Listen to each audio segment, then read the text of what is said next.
Up with KREM begins now. Good morning. Thanks so much for joining us on this Friday Eve. Let's celebrate. One day closer to the weekend. Glad to have you here with us. I'm Tim Pham. And I'm Channing Curtis. So if you are going grocery shopping this weekend, you might want to bring your own bag with you. Yeah, that's right. Today is the last day. Businesses will give out free plastic bags starting this Friday. The single-use plastic bag ban will go into effect statewide. People will need to bring their own reusable bag while shopping. But if you don't, you will be charged an 8-cent fee per bag. They create a huge waste problem, often a big litter problem. Many of them release microplastics that can create buildups of toxins in our environment. And we would just love to start promoting a culture of reuse and waste reduction. Now, this ban will apply to all retail and grocery stores. Paper bags will still be available to customers. The ban was originally supposed to go into effect in January, but that was put on hold due to the pandemic. So this brings us to our question of the morning. We want to know, will you bring your own bag when you go to shop, or will you pay the fee? You can vote in our Twitter poll right now. It's on my Twitter page, Up with Tim. Right now, looks like 83% of people saying they'll bring their own. Meanwhile, 16% say they'll just pay the fee. You can also text us at 509-448-2000 and let us know what you will do. But yeah, so I don't think it's too hard to bring your own bag, but I could see sometimes you forget. Oh, yeah. And then you brought up a good point, too, about people not knowing whether or not like they pay. Exactly. You know, if someone's carrying out all their groceries. Yeah, I've been in a couple cities where they enacted these bag bans, and like some retailers were complaining, saying because some people just refused to bring a bag and just were carrying their stuff out of the stores, and so it kind of brought up an issue. But if you remember to put your bag in the car, you're good. That's right. All right, we are taking a live look at the Capitol this morning. A gorgeous, gorgeous sunrise over the Capitol. This is where Congress has announced that they will be able to keep the government from shutting down at midnight tonight. However, there is still a lot of work to be done when it comes to the deadline to raise the debt ceiling. Today, the House and the Senate will vote to fund the government through December 3rd. So this means that 800,000 federal employees will not be furloughed, and that the agencies dealing with the COVID-19 pandemic can continue to work. We are ready to move forward. We have an agreement on the CR, the continuing resolution to prevent the government shutdown. Democrats don't want to shut down the government. Republicans don't want to shut down the government. Well, Senator Schumer says the bill should reach the president's desk before the deadline tonight at midnight. However, this bill does not address the deadline to raise the debt ceiling to avoid U.S. default. Treasury Secretary Janet Yellen says if the debt limit is not raised, the country would likely face a financial crisis and economic recession.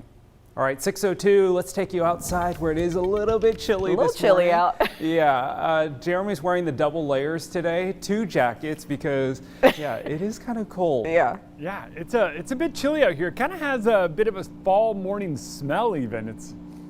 You breathe it in and you go, oh, that smells like October. Now, here we sit less than 24 hours away from October, and our temperatures sit right about where they are supposed to be this time of year. So yes, it's chilly, but get used to it. We're heading into this time of year. 44 degrees here in Spokane, and you look around the inland northwest, you're at 41 in Coeur d'Alene, 41 in Sandpoint, and this is likely about as cold as a lot of these places get. And the reason there is that our dew point is still pretty high, and temperatures can't fall below the dew point. And if they fall within a few degrees of the dew point, a lot of things happen in the atmosphere to keep them from falling even more. So this is likely about it.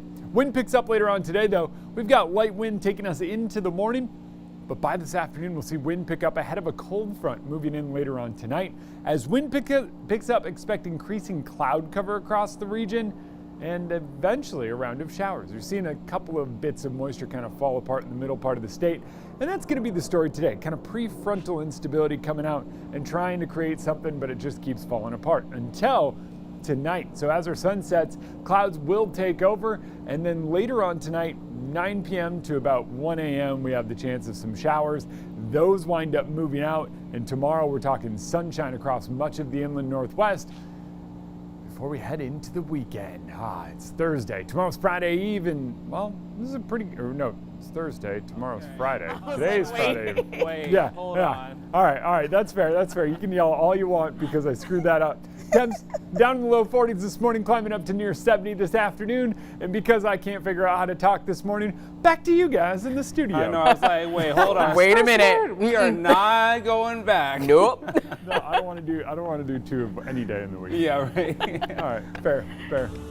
All right, it is time now for your morning rush. That means more news in less time. Spokane police are looking for a missing 11-year-old girl. Geraldine Guthrie was last seen Wednesday afternoon near North Normandy Street and West Francis Avenue. She's 5'3" with shoulder-length pinkish hair with purple tips. If you have any information, you're asked to contact Spokane Police. Parkway Elementary in Clarkston will move to remote learning starting today. Now, the district says remote learning will continue until October 11th due to a rise in COVID-19 cases. Students and parents can still pick up breakfast and lunch, but parent-teacher conferences will be held through Zoom or by phone. Firefighters were called to an intense fire near Chief Gary Park Wednesday night.